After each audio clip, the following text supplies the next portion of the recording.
तीन पदार्थ अनादि हैं।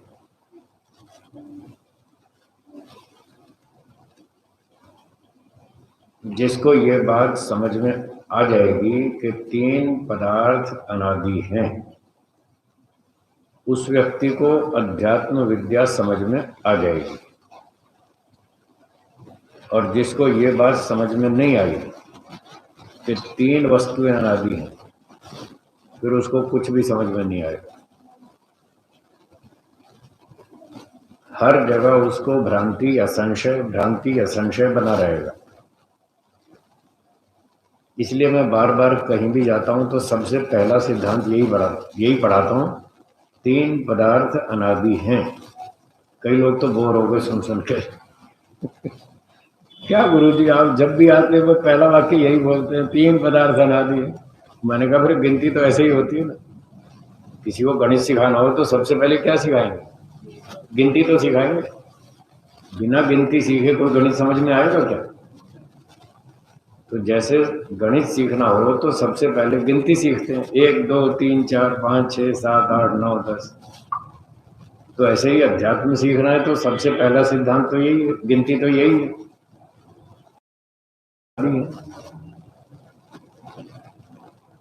इन तीनों को समझना है। जो समझ लेगा वो सुखी हो जाएगा और दूसरों को भी सुख देगा। जो नहीं समझेगा वो स्वयं भी दुखी रहेगा और दूसरों को भी दुख देगा। इसलिए हम बार बार दोहराते हैं, तीन वस्तुएं अनादि हैं, उनको अच्छी तरह से समझें। उनके नाम बोलिए, ईश्वर, आत्मा, प्रकृति। ये तीन वस्तु। प्रकृति बहुत सूक्ष्म तत्व है जिसमें तीन प्रकार के पार्टिकल्स हैं, छोटे छोटे कण। उनके नाम बोलिए, सत्वगुण, रजोगुण, तमोगुण। ये बहुत छोटे छोटे कण होते हैं, परमाणु होते हैं। ये इनके नाम हैं। इन तीनों के समुदाय का नाम प्रकृति है। ये संसार का आदि मूल उपादान कारण है, सबसे सूक्ष्म उपादान कारण। उपादान कारण मतलब रॉ मटेरियल।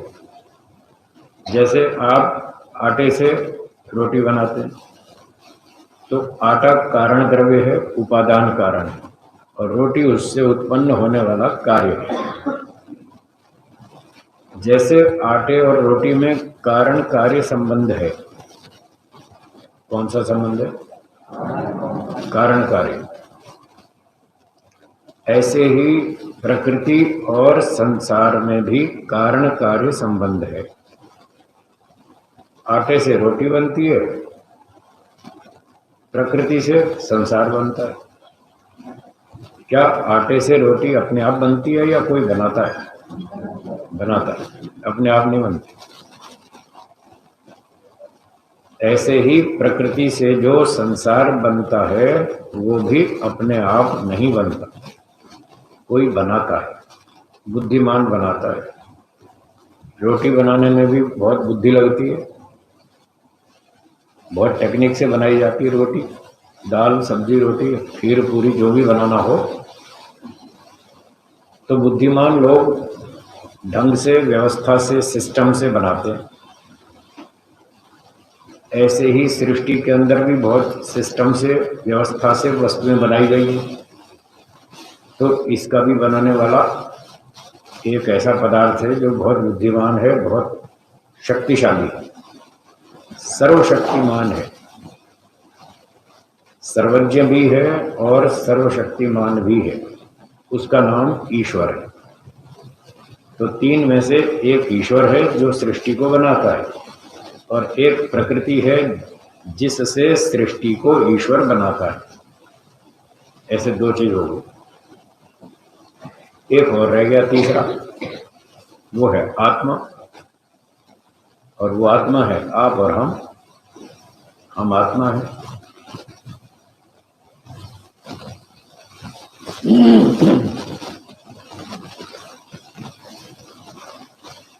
तो हम जो तीसरी वस्तु हैं, हमारे लिए ईश्वर ने प्रकृति से संसार को बनाया, हम इसके भोक्ता हैं, संसार के भोक्ता हैं, इसका उपयोग करते हैं, इसका लाभ लेते हैं।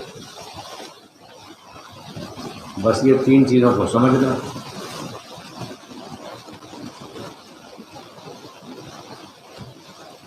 कल बात चल रही थी, संसार में सुख है या दुख है या दोनों है, बताइए। दोनों। सुख अधिक है या दुख अधिक है? दुख अधिक। ठीक है, तो एक बात समझ में आई कि संसार में दुख अधिक, ईश्वर में सुख अधिक है, दुख अधिक है या केवल सुख है? क्या है? ईश्वर में केवल सुख है। सुख कह दीजिए, आनंद कह दीजिए, एक ही बात।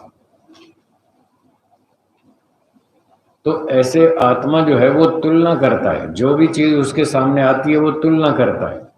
अगर एक ही हो फिर तो तुलना क्या करेगा, एक में तो तुलना होती नहीं, दो हो तो तुलना शुरू हो जाती है।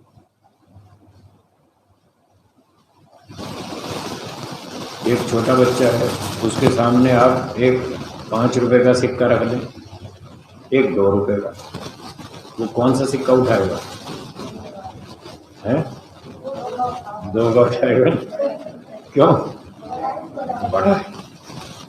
छोटा बच्चा भी सोचता है कि जो बड़ा है वो चाहिए, जिसमें ज्यादा फायदा है वो चाहिए।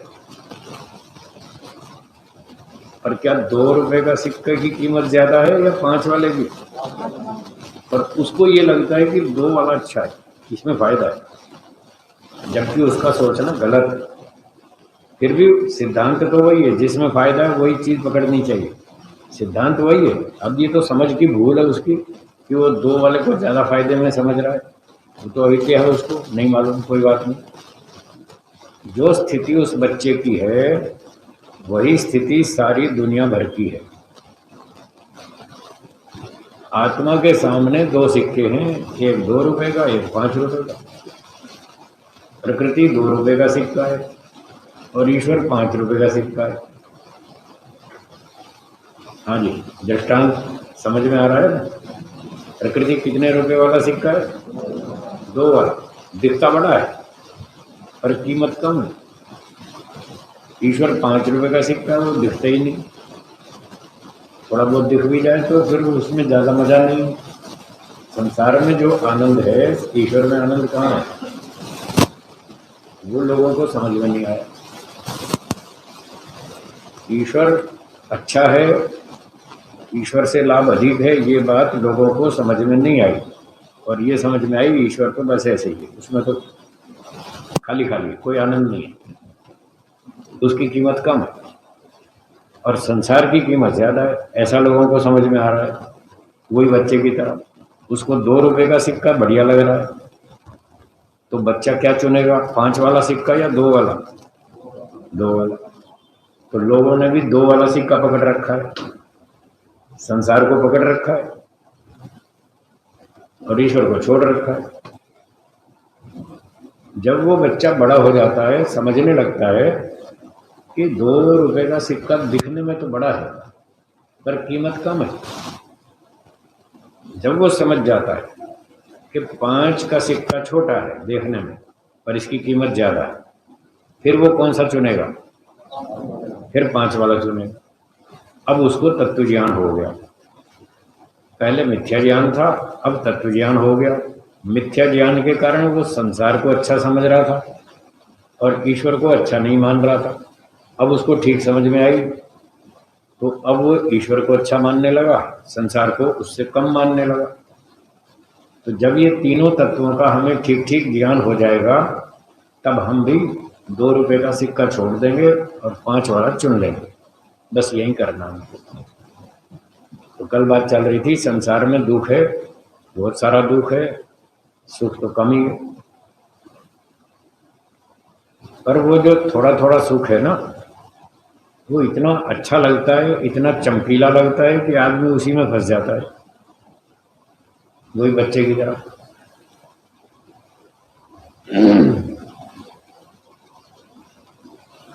एक दिन एक व्यक्ति ने पूछा कि ये भगवान ने संसार बनाया। मैंने कहा हाँ। कि भगवान अच्छा है या खराब है? मैंने कहा अच्छा है।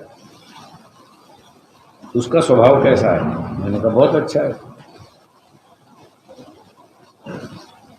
वो आनंद स्वरूप है, न्यायकारी है, परोपकारी है। तो उसने प्रश्न उठाया, जब भगवान अच्छा है तो उसने संसार अच्छा क्यों नहीं बनाया? ये संसार दुखदायक क्यों बनाया? उसका ऑब्जेक्शन था, आपत्ति थी। मैंने उत्तर दिया कि भगवान ने जो संसार बनाया, बहुत सारे दुख, बहुत सी समस्याएं हैं। इन दुखों और समस्याओं का कारण ईश्वर नहीं है, वो प्रकृति है, मटेरियल। वो मटेरियल खराब है। एक कारीगर के पास गए, किसी ने मकान बनवाया अपना, और वो खिड़की दरवाजे ये सब जैसे लकड़ी के हैं ये लगवाने थे उसको, फर्नीचर का काम। तो मिस्त्री के पास गया, कहने लगा जी हमारे लकड़ी का फर्नीचर बना दो। मिस्त्री ने कहा ठीक है बना देंगे, लकड़ी लाओ। कौन सी लकड़ी लाएं? कि अच्छी वाली लाओ, सागवान की। क्योंकि सागवान की अच्छी होती है, महंगी होती है। शीशम की, सागवान की अच्छी लकड़ी होती है, महंगी होती है, फर्नीचर में काम आती है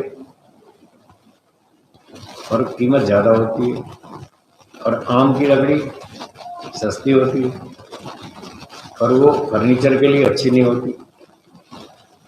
बरसात में वो फूल जाती है, और जब फूल जाती है तो दरवाजे ऐसे फिट हो जाते हैं, बंद हो जाए तो खुले नहीं, और खुल जाए तो बंद नहीं हो। आप देखते होंगे फूल जाती है, वर्षा में लकड़ी फूलती है। तो उसने कहा भाई हमारे खिड़की दरवाजे बना दो। मिस्त्री ने कहा बना देंगे। तो लकड़ी ले आओ। अब बाजार में लकड़ी लेने गया तो शीशम की लकड़ी, सागवान की लकड़ी तो महंगी थी, उतने पैसे नहीं थे उसके पास। तो मिस्त्री को बोला भाई ये तो बहुत महंगी लकड़ी है, हम तो नहीं खरीद सकते। मिस्त्री ने पूछा फिर कौन सी लकड़ी दिलवाओगे? बोले हमारे पास तो थोड़े ही पैसे हैं, आम की लकड़ी ले लो, यही बना दो। तो उसने फिर सावधान किया, मैं तो बना दूंगा, मैं तो कारीगर हूँ, मुझे तो काट पीट के फिट करना, मैं तो कर दूंगा।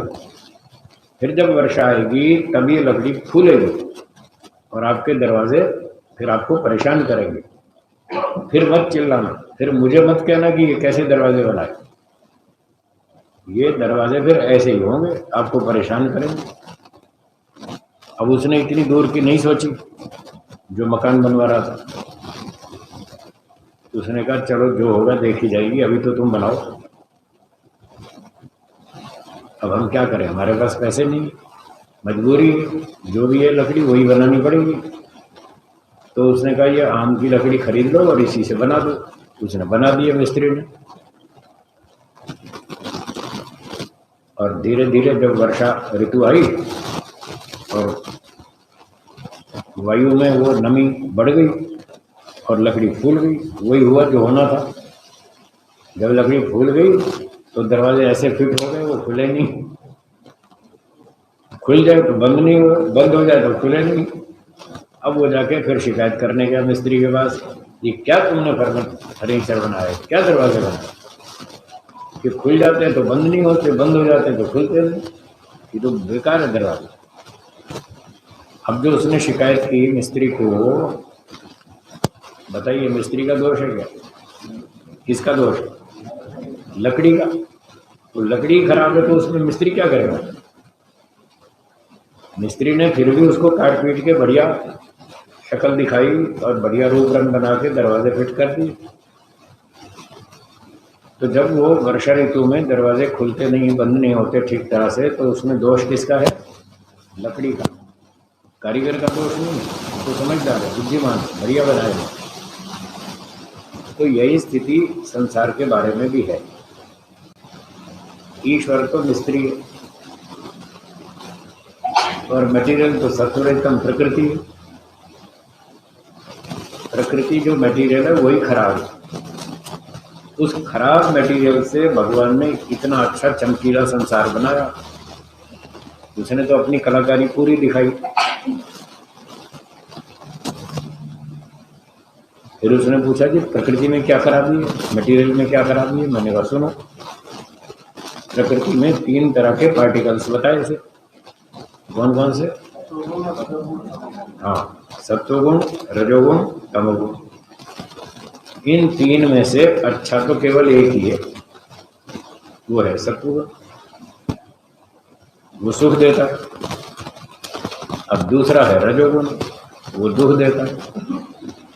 आप खीर खाते हैं, पूरी खाते हैं, हलवा खाते हैं, मिठाई खाते हैं, अच्छे अच्छे कपड़े पहनते हैं, आभूषण पहनते हैं, सोने चांदी के आभूषण पहनते हैं, और बाजार में जाते हैं, अच्छी अच्छी चीज़ें दिखती हैं मॉल के अंदर, तो वो अच्छी लगती है ना, सुख मिलता है उनको देख कर। खाने से, पीने से, घूमने से, आदि आदि चीज़ों से आपको सुख मिलता है। ये सुख जो कौन दे रहा है? सत्व। फिर कभी कभी मिर्ची तेज खा लेते हैं, कभी कभी चटपटी चीज़ें बनाते हैं लोग, चाट पकौड़ी बनाते हैं, दही भल्ले बनाते हैं, तो मिर्ची ज़्यादा डाल देते हैं।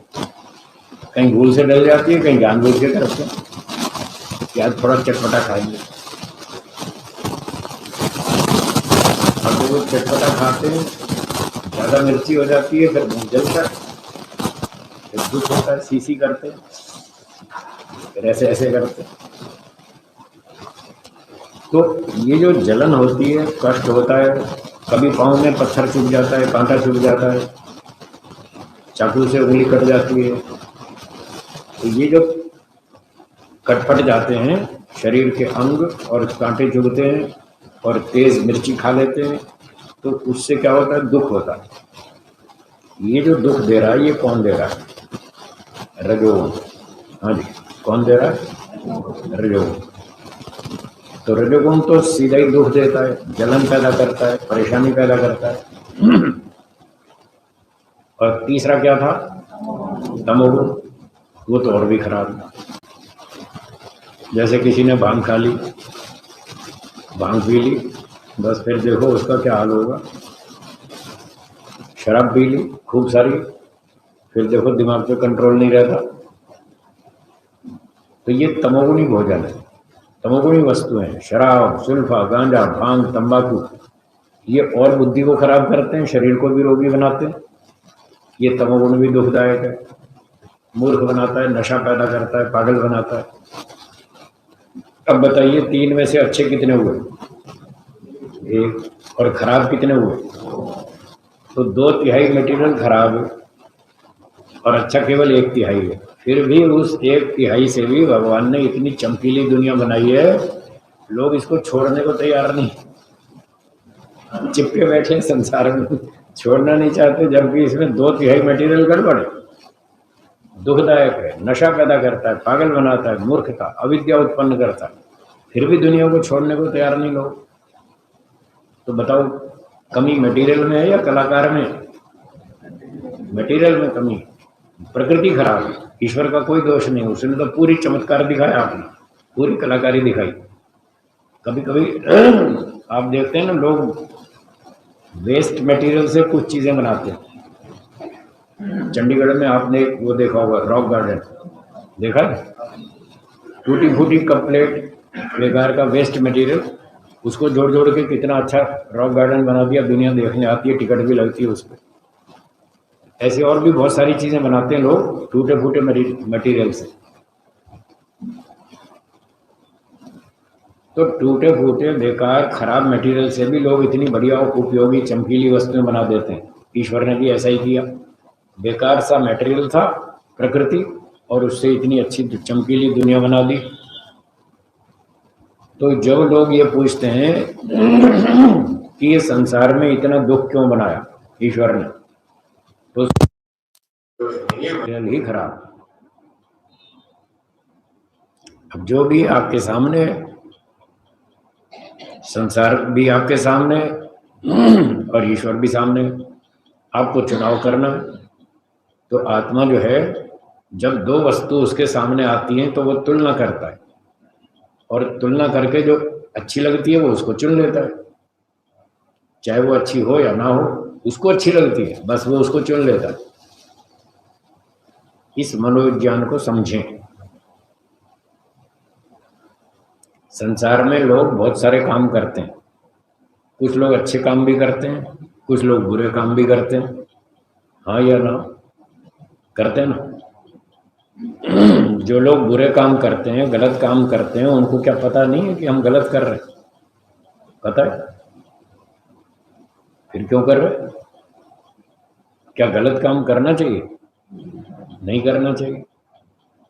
उनसे पूछो, वो भी कहेंगे हाँ गलत काम नहीं करना चाहिए, फिर भी कर रहे हैं। तो क्यों कर रहे हैं? इसलिए कर रहे हैं कि उनको अच्छा लगता है। क्या उत्तर है? हाँ, और सारी दुनिया इस बात से दुखी है। किस बात से दुखी है? ये ऐसा क्यों करता है? एक प्रश्न क्या है, ये व्यक्ति ऐसा क्यों करता है? क्योंकि उसको पसंद नहीं है। जो काम हमें पसंद नहीं है और दूसरा पड़ोसी कर रहा है तो आपको दिमाग में गुस्सा आता है कि ऐसा क्यों करता है। और जो काम आपको पसंद है और वो दूसरा नहीं करता है, आप तो करते हैं, वो नहीं करता, फिर आपको उस बात पे गुस्सा आता है, ये ऐसा क्यों नहीं करता है। आप हवन करते हैं, आपको हवन करना अच्छा लगता है, आप चाहते हैं मेरा पड़ोसी भी करे, मेरा बेटा भी करे, पर आपका पड़ोसी हवन नहीं करता है, आपका बेटा हवन नहीं करता है, तो आपको गुस्सा आता है, ये हवन क्यों नहीं करता है।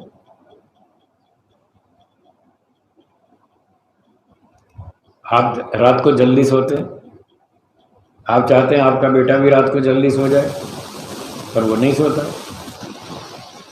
फिर आपको गुस्सा आता है, ये जल्दी क्यों नहीं सोता है।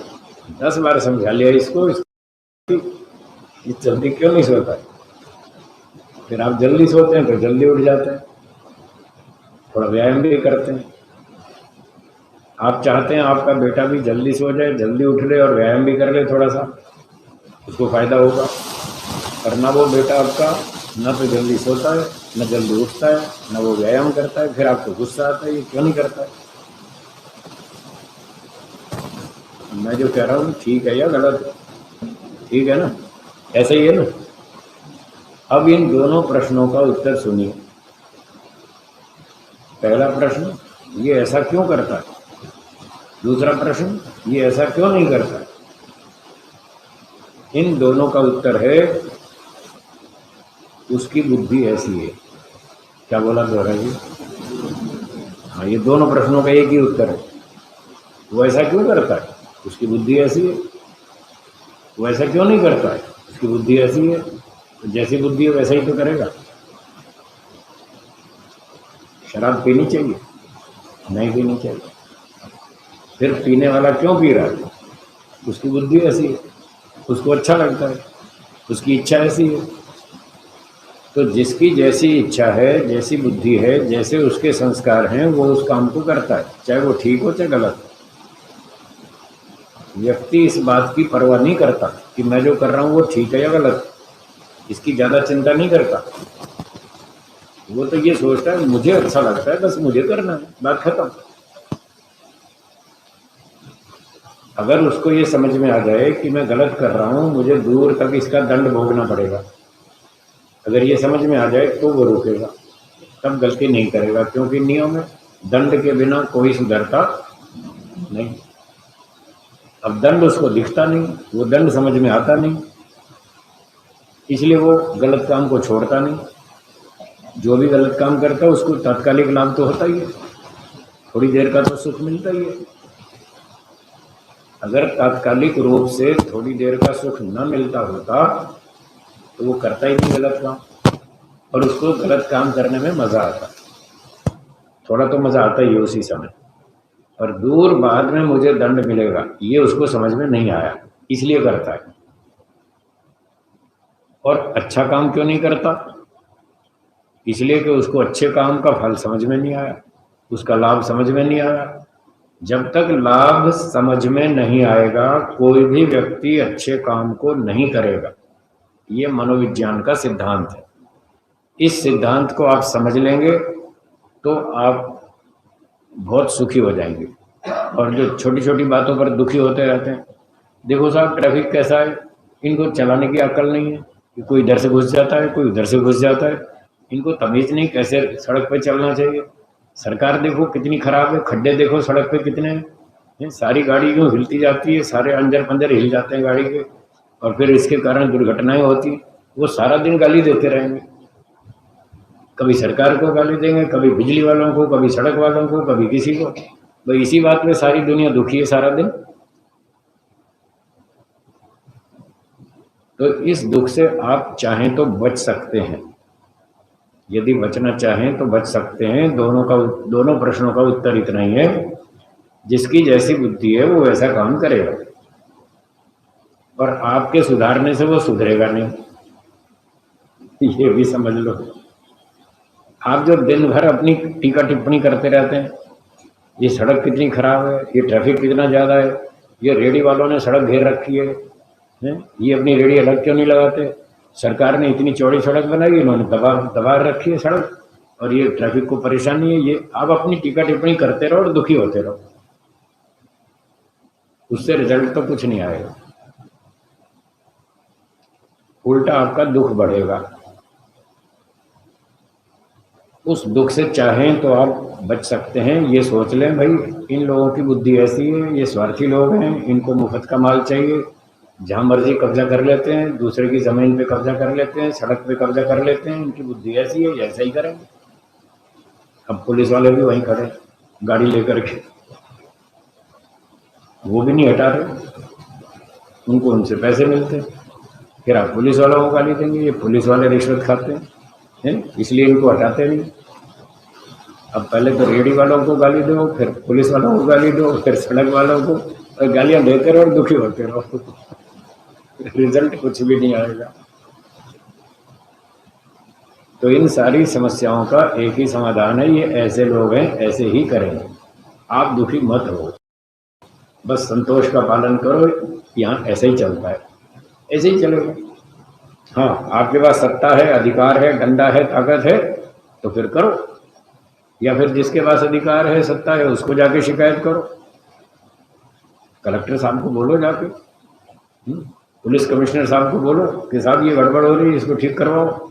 उनके पास सत्ता है, अधिकार है, ताकत है, वो करवा भी सकते हैं, पर आप उनको तो कहते नहीं जो कर सकते हैं। पड़ोसी को सुनाते रहेंगे सारा दिन, अपनी अशांति बढ़ाएंगे, दूसरे की भी अशांति बढ़ाएंगे, और सारा दिन टाइम खराब करेंगे, इन्हीं बातों पे टीका टिप्पणी करते रहेंगे। तो कृपया ऐसा ना करें। वो क्या स्थिति खराब है वो आपको भी पता है, और जिसको सुना रहे हैं उसको भी पता है, सबको पता है। आपकी आंखें उसकी आंख नहीं है, आप देख रहे हैं वो नहीं देख रहा, सब देख रहे हैं, सब समझ रहे हैं। तो जिस बात को लोग देख रहे हैं, समझ रहे हैं, उन बातों को न दोहराएं, उतना समय बचाएं। यदि कोई समाधान होता हो तो समाधान करें, किसी बड़े अधिकारी को शिकायत करें, वो कुछ रास्ता निकाले, ये तो करना चाहिए। बस आपस में बातें ना करें, उससे आपका दुख बढ़ेगा। और जब भी मन में प्रश्न उठे तो उत्तर सीधा सा है, इनकी बुद्धि ऐसी है, इनकी इच्छा ऐसी है, इनके संस्कार ऐसे हैं, ये ऐसा ही करेंगे। तो ये आत्मा का मनोविज्ञान है। अब आपने संसार की स्थिति देख ली, यहाँ लड़ाई है, झगड़ा है, राग है, द्वेष है, चोरी है, डकैती है, लूटमार है, कब्जा कर लेते हैं लोग एक दूसरे की संपत्ति पे, जमीन पे, सड़क पे, आदि आदि। तो यहाँ शांति नहीं है, ठीक नहीं है, अनुकूलता नहीं है, सुख नहीं है। इस प्रकार से आपने संसार की स्थिति देख ली। अब ईश्वर की भी तुलना करें, मोक्ष की तुलना करें। जब इस संसार के चक्कर से बाहर निकल जाएंगे, जन्म मरण से छूट जाएंगे, मोक्ष में चले जाएंगे, तब ईश्वर के साथ रहेंगे। तब वहां की स्थिति की भी तुलना करें, वहां इस तरह से ट्रैफिक जाम होगा, वहां लोग आपकी जमीन पे कब्जा कर लेंगे, कुछ नहीं होगा, ना आपकी जमीन होगी, ना मकान होगा, ना कोई कब्जा करेगा, ना कोई गाली देगा, ना भूसेबाजी करेगा, ना मारामारी करेगा, ना पैसे छीनेगा, कुछ भी नहीं है। ना वहाँ भूख लगेगी, ना प्यास लगेगी, ना नौकरी करनी, ना व्यापार करना, ना स्कूल जाना, ना पढ़ाई करनी, कोई समस्या ही नहीं, एक भी नहीं। तो ऐसे तुलना करें, यहाँ जितनी समस्याएं हैं, जितने दुख हैं, जितने झंझट हैं, इनमें से मोक्ष में एक भी नहीं होगा, क्योंकि इन सारी समस्याओं की जड़ ये शरीर है। जब तक शरीर धारण करेंगे तब तक ये समस्याएं आएंगी, इनसे बचने का दूसरा कोई उपाय नहीं। एक ही उपाय है, अगला जन्म लेना बंद करो। क्या बोला? बस यही उपाय। अगर अगला जन्म ले लिया, फिर स्कूल जाना पड़ेगा, फिर पढ़ाई करो, फिर परीक्षाएं दो, फिर कंपटीशन, पता नहीं नौकरी मिलेगी नहीं मिलेगी, कॉलेज में एडमिशन मिलेगा कि नहीं मिलेगा। तो मोक्ष में इनमें से कोई भी समस्या नहीं है, एक भी दुख नहीं है, क्योंकि वहां दुखों का कारण ये शरीर नहीं है। इस शरीर से हमारा पीछा छूट जाएगा, अगला जन्म होगा ही नहीं, तो कोई समस्या आएगी नहीं। और दूसरी बात, ईश्वर से कनेक्शन जुड़ जाएगा मोक्ष में। किससे जुड़ जाएगा? ईश्वर से। जब ईश्वर से कनेक्शन जुड़ेगा तो ईश्वर के गुणों की प्राप्ति होगी। आज हमारा प्रकृति से कनेक्शन जुड़ा हुआ है, शरीर से। तो जब हम आत्मा जब वो शरीर से प्रकृति से जुड़ता है तो इसका प्रभाव पड़ेगा। जब ईश्वर से जुड़ेगा तो उसका प्रभाव पड़ेगा। हाँ या ना? ठीक है ना? तो मोक्ष में क्या होगा? प्रकृति से कनेक्शन कट जाएगा, इसके कारण जो दुख आ रहे हैं सब खत्म हो जाएंगे, और ईश्वर से कनेक्शन जुड़ जाएगा। ईश्वर में सुख है या नहीं? 50% या 100? आपको कितना चाहिए? 100 चाहिए? बस वहां मिलेगा। ईश्वर से कनेक्शन जोड़ो, 100% मिलेगा, और 100% दुखों से पीछा छूट जाएगा। बस इसी का नाम मुक्ति है। तो जैसे हम बता रहे थे, 2 रुपए और 5 रुपए के सिक्के में तुलना करो, किसकी कीमत ज्यादा है? 5 रुपए की। तो कौन सा सिक्का चुनना चाहिए? 5 वाला। संसार की और ईश्वर की तुलना करें तो किसकी कीमत ज्यादा है? तो ईश्वर को पकड़ो, मोक्ष की तरफ चलो। संसार में झंझट है, इस बात को रोज दोहराओ, 5 लाख बार दोहराओ, 10 लाख बार दोहराओ, धीरे धीरे आपको संसार से वैराग्य हो जाएगा। और ईश्वर में 100% सुख है। वो हमारा गुरु है, हमारा राजा है, न्यायाधीश है, आचार्य है, हमारा रक्षक है, न्यायकारी है, सर्वशक्तिमान है, सृष्टिकर्ता है, सबसे बड़ा विद्वान है, और खूब बड़े हमें सुख देता है। मोक्ष में हाई क्वालिटी का सुख देगा, जिससे हमारी पूरी इच्छाएं शांत हो जाएंगी, पूरी तृप्ति हो जाएगी। इन बातों को रोज दोहराइए, 5 लाख बार, 10 लाख बार दोहराइए, आपको ईश्वर में रुचि हो जाएगी, फिर आप मोक्ष की तरफ चलेंगे। तो इस तरह से हमको काम करना है। अपने संसार के काम करते रहिए, जो भी खाना पकाना, कपड़े धोना, झाड़ू पोछा लगाना, नौकरी करना, व्यापार करना, सब करते रहिए। 1 घंटा 2 घंटा वहां से समय निकालिए, 24 में से 2 घंटा समय निकालिए। लोग जो नौकरी पे जाते हैं वो 8 घंटा ड्यूटी देते हैं। क्यों जी? ठीक है ना? ऑफिस में जाते हैं नौकरी पे, 8 घंटा ड्यूटी देते हैं, और व्यापारी 12 घंटे देते हैं। क्यों भाई? वो 12 क्यों देते हैं? वो भी तो मनुष्य है, वो भी 8 घंटे काम करे, ज्यादा क्यों करते हैं? वहां से 2-4 घंटे समय बचाएं, व्यापार से 2-4 घंटे समय बचाएं। और दूसरे बहुत सारे काम जो नहीं करते व्यापारी लोग, जल्दी नहीं सोते, जल्दी नहीं उठते, व्यायाम नहीं करते, बहुत थोड़े लोग करते हैं। और जो करते हैं उनमें से आधे तो ऐसे हैं जो डॉक्टर साहब ने जबरदस्ती धक्का मार के भेजे हैं, जाओ गार्डन में सैर करो, नहीं तो मर जाओगे, तुम्हें डायबिटीज हो जाएगी, या हो गई होगी डायबिटीज, तो जबरदस्ती उनको जाना पड़ता है, डॉक्टर साहब के दबाव से जाते हैं। तो 1 घंटा 2 घंटा समय निकालें 24 में से। 1 घंटा ये चिंतन करें, संसार में झंझट है। हाँ जी माता जी बोलो, है या नहीं है? सच बोल रहा हूँ या झूठ बोल रहा हूँ? सच बोल रहा हूँ ना? संसार में झंझट है, जो सच है बस उसी को दोहराओ। संसार में बहुत झंझट है, वो कितने झंझट हैं वो आप मुझसे अधिक जानते हैं। मैंने तो शादी की नहीं तो मुझे तो शादी का झंझट कम मालूम है, आपको ज्यादा मालूम है।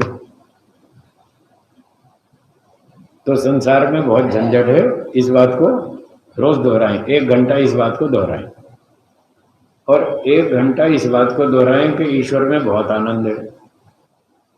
1 घंटा इस बात को दोहराएं, बस ये 2 काम कर रहे हैं, धीरे धीरे सारी अविद्या दूर हो जाएगी। ठीक है जी, कुछ करेंगे? हाँ या ना? करेंगे तो ठीक है, तब तो हम इतनी मेहनत करें फिर तो ठीक है, नहीं तो हम सोचेंगे हमने खामखा गला फाड़ा।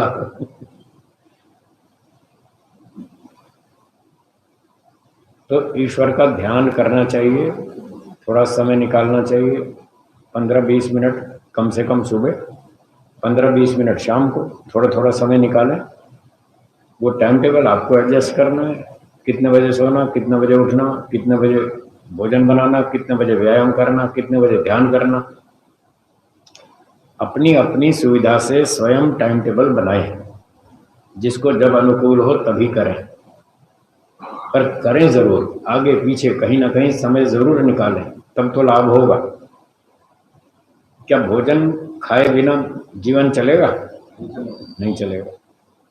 तो खाना तो बने बनाया तो मिलता नहीं, बनाना पड़ता है रसोई में रोज।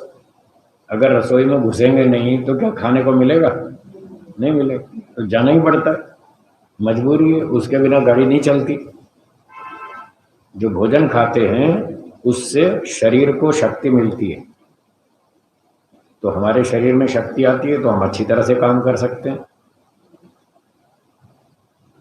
जैसे शरीर को ठीक ठाक चलाने के लिए भोजन आवश्यक है, और दिन में कई बार खाना खाते हैं, नाश्ता भी करते हैं लोग, चाय दूध भी पीते हैं और क्या क्या करते रहते हैं, दिन में कई बार खाते पीते हैं। तो जैसे शरीर ठीक ठाक चलाने के लिए शक्ति चाहिए, ऐसे ही आत्मा को भी ठीक ठाक चलाने के लिए शक्ति चाहिए। और वो शक्ति कहाँ से मिलती है? ध्यान करने से, ईश्वर की उपासना से मिलती है, शास्त्रों को पढ़ने से मिलती है, सत्संग में जाने से मिलती है, अच्छी बातें सुनने से मिलती है, अच्छी बातें करने से मिलती है। तो थोड़ा टाइम इन कामों के लिए भी निकालें।